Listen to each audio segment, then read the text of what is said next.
नमस्कार, स्वागत है आपका हमारे channel health and medicine Hindi में। देखिए, कोई भी रोग हो, सबसे ज़रूरी चीज़ है कि उस रोग को रोका कैसे जाए। अगर आपको पता चल जाए कि यह पर्टिकुलर रोग है, उसे हम किस तरह से रोक पाते हैं, अगर हम उसे रोकने में कामयाब हो जाते हैं तो बहुत ही अच्छी बात है।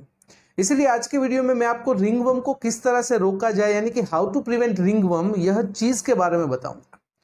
देखिए, रिंगवर्म प्रिवेंशन के बारे में जानने से पहले उसके कोज यानी कि कारण क्या है, उसके रिस्क फैक्टर्स क्या है, उसके बारे में जानना बहुत ही जरूरी हो जाता है। मैंने एक वीडियो भी पब्लिश कर दिया है जो आपको आई बटन पर मिल जाएगा, आप उसे आराम से देख लीजिएगा, जिसमें मैंने रिंगवर्म के कोजिस और उसके रिस्क फैक्टर्स के बारे में बताया। जो लोगों की इम्यून सिस्टम वीक होती है, जो लोगों को पसीना बहुत ही आता है, जो लोग बहुत ही टाइट कपड़े पहनते हैं या फिर पेट एनिमल्स के साथ बहुत ही ज़्यादा समय बिताते हैं, पब्लिक एम्यूनिटीज़ का उपयोग बहुत ही ज़्यादा करते हैं, उन्हें रिंगवर्म होने का खतरा बहुत ही ज़्यादा हो जाता है। अब बात करते हैं कि रिंगवर्म को किस तरीके से हम रोक पाएंगे।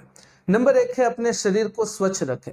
देखिए, यहाँ पर शरीर को स्वच्छ रखने का मतलब है कि आपको अपनी त्वचा की अच्छे से देखभाल करनी है। अगर आपकी त्वचा बहुत ही सेंसिटिव है तो आपको और ज़्यादा सावधानियां रखनी है।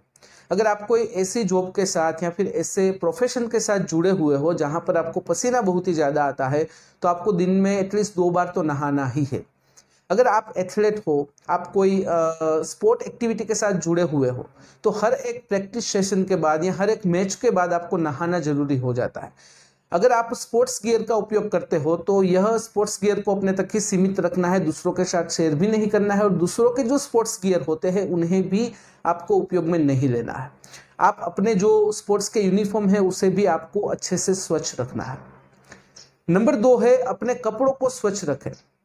देखिए, कपड़े ऐसी चीज है जो ज्यादा समय हमारी त्वचा के साथ नजदीकी संपर्क में होते हैं। अगर आपके कपड़े अच्छे से स्वच्छ नहीं होंगे तो आपको फंगल इन्फेक्शन होने का खतरा बहुत ही ज्यादा हो जाएगा। आपको अपने कपड़ों को हर दिन चेंज करना है, खास करके अपने सॉक्स और अपने अंडरगारमेंट्स को तो हर दिन चेंज करना ही है। जब भी कपड़ों को सुखाए तो उन्हें धूप में ही सुखाए और एकदम सूख जाए उसके बाद ही आपको उपयोग में लेना है। ये जो 2 पॉइंट्स मैंने बताए, अपने शरीर को स्वच्छ रखना है, अपने कपड़ों को स्वच्छ रखना है, यह चीज का ध्यान रखकर आप टीनिया कॉर्पोरिस जो बॉडी में होता है फंगल इन्फेक्शन, उससे बच सकते हो। नंबर 3 है, अपने नाखूनों को स्वच्छ रखें। देखिए, पैरों के उंगलियों के नाखून हो या फिर हाथ की उंगलियों के नाखून हो, आपको दोनों नाखून को अच्छे से स्वच्छ रखना है और आपको समय समय पर उसे काटते रहना है। और हो सके उतने कम लंबाई वाले यानी कि छोटे छोटे नाखून ही आपको रखने हैं, बहुत ही ज्यादा लंबे नाखून नहीं रखने। अगर आपके नाखून बहुत ही ज्यादा लंबे हो गए तो उस पर मेल जमा होने की समस्या, उसमें डर्बिस जमा होने की समस्या बहुत ही ज्यादा हो जाएगी, जिसकी वजह से आपको फंगल इन्फेक्शन, खास करके टीनिया एंगियम यानी कि नेल फंगल इन्फेक्शन होने का खतरा बहुत ही ज्यादा हो जाएगा। नंबर 4 है, दूसरों की पर्सनल चीजों का इस्तेमाल मत करें। देखिए, पर्सनल चीज यानी कि जो पर्सनल ग्रूमिंग का सामान होता है, जो शेविंग का सामान होता है, कॉम्ब, कपड़े इत्यादि चीज़ों का आपको शेयरिंग नहीं करना है, यानी कि ना ही तो अपनी चीज़ों को दूसरों को इस्तेमाल करने के लिए देनी है, ना ही दूसरों की चीज़ आपको इस्तेमाल करनी है। ऐसे करके जो रिंगवर्म का स्प्रेडिंग होता है, जो एक व्यक्ति में से दूसरे व्यक्ति में, उसे रोक पाएंगे और आपको रिंगवर्म होने का खतरा कम से कम होगा। नंबर 5 है, एयर टाइट जूते मत पहनिए। देखिए, अगर आपका प्रोफेशन ऐसा है, आपकी जॉब ऐसी है, आपका बिजनेस ऐसा है कि जहां पर आपको पूरे दिन जूते पहन के रखने होते हैं, तो ऐसे में आपको बहुत ही एयर टाइट जूते नहीं पहनने। ऐसे जूतों की पसंदगी करें जिसमें एयर सर्कुलेशन अच्छी तरह से हो। वरना होता यह है कि अगर आप एयरटाइट जूते पहनते हो तो आपके पैरों में बहुत ही ज़्यादा पसीना होता है, और जितना ज़्यादा पसीना होता है उतना ही वहाँ पर फंगस का ग्रोथ ज़्यादा होता है, क्योंकि फंगस को ग्रो होने के लिए जो उसका मनपसंद एटमॉस्फेयर है वो उसे आपके पैरों में मिल जाएगा, जिसकी वजह से खास करके टीनिया पेडिस होने का खतरा बहुत ही ज़्यादा हो जाता है। तो अगर आप फंगल इन्फेक्शन से बचना चाहते हो, खास करके टीनिया पेडिस से, तो एयरटाइट जूतों का इस्तेमाल मत करें। जिस जूतों में हवा का एयर सर्कुलेशन मतलब कि अच्छी तरह से होता है, वैसे जूते ही पहनिए। नंबर 6 है, हैंड ग्लोव्स का ज़्यादा समय उपयोग मत करें। देखिए, अगर आपको ऐसे प्रोफेशन के साथ जुड़े हुए हो, खास करके हेल्थ केयर प्रोफेशन के साथ जुड़े हुए हो, या फिर आप केमिकल कंपनी में काम करते हो जहां पर आपको ग्लव्स पहनना कंपलसरी हो जाता है, तो आपको ध्यान रखना है कि बहुत ही ज़्यादा समय आपको ग्लव्स पहनना नहीं है, क्योंकि अगर आप बहुत ही ज़्यादा समय ग्लव्स पहने रखेंगे तो आपके हाथों में पसीना होगा और आपको रिंगवर्म इन्फेक्शन होने का खतरा बहुत ही ज़्यादा हो जाएगा और फंगस का ग्रोथ भी वहाँ पर बहुत ही आसानी से हो जाएगा। इसलिए आपको ध्यान रखना है कि ग्लव्स भी आपको बहुत ही ज़्यादा समय नहीं पहनने रखना है। नंबर 7 है कपड़ों की पसंदगी और पहनावे में ध्यान रखना है। देखिए, कपड़ों की पसंदगी का मतलब है कि अगर आपको बहुत ही ज़्यादा पसीना होता है, खास करके जांघों के बीच के भाग में, ग्रोइन्स में और बटॉक्स में, तो आपको ऐसे कपड़ों की पसंदगी करनी है जिसे पहनने के बाद आपको ज़्यादा पसीना ना हो। और पहनावे का मतलब यह है कि आपको बहुत ही ज़्यादा समय बहुत ही टाइट कपड़े नहीं पहनने हैं। नंबर 8 है पब्लिक एमिनिटीज़ के उपयोग के दौरान आपको खास सावधानियां रखनी है।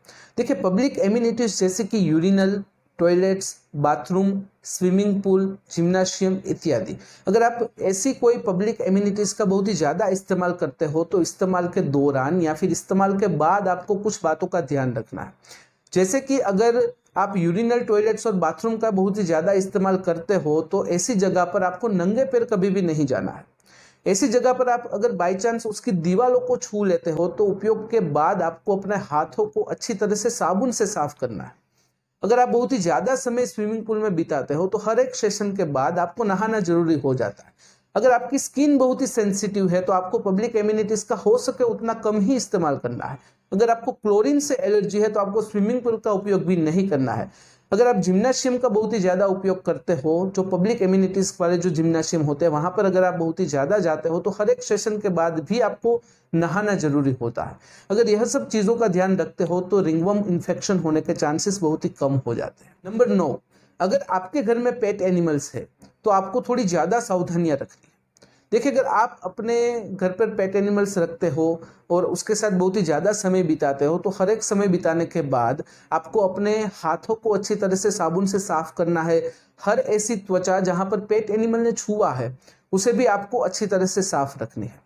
यह सब चीज़ों का ध्यान आपको तो रखना ही है, साथ ही साथ अपने फैमिली मेम्बर्स को, खास करके बच्चों को भी सिखाना है। अगर आपको थोड़ा भी शक होता है कि आपके पेट एनिमल को कोई भी फंगल इन्फेक्शन या दूसरा इन्फेक्शन है तो सबसे पहले आपको वेटरनरी डॉक्टर के पास जाकर हो सके उतनी जल्दी अपने पेट एनिमल्स की ट्रीटमेंट शुरू करवानी है। और ट्रीटमेंट के दौरान, यानी कि जब तक ट्रीटमेंट चल रही है तब तक वह पेट एनिमल से आपको दूरी बनाए रखनी है। नंबर 10 है अपने घर को स्वच्छ रखें। देखिए, स्वाभाविक सी बात है कि जितना आपका घर स्वच्छ होगा उतना ही आपको फंगल इन्फेक्शन या दूसरे इन्फेक्शन होने का खतरा बहुत ही कम हो जाता है।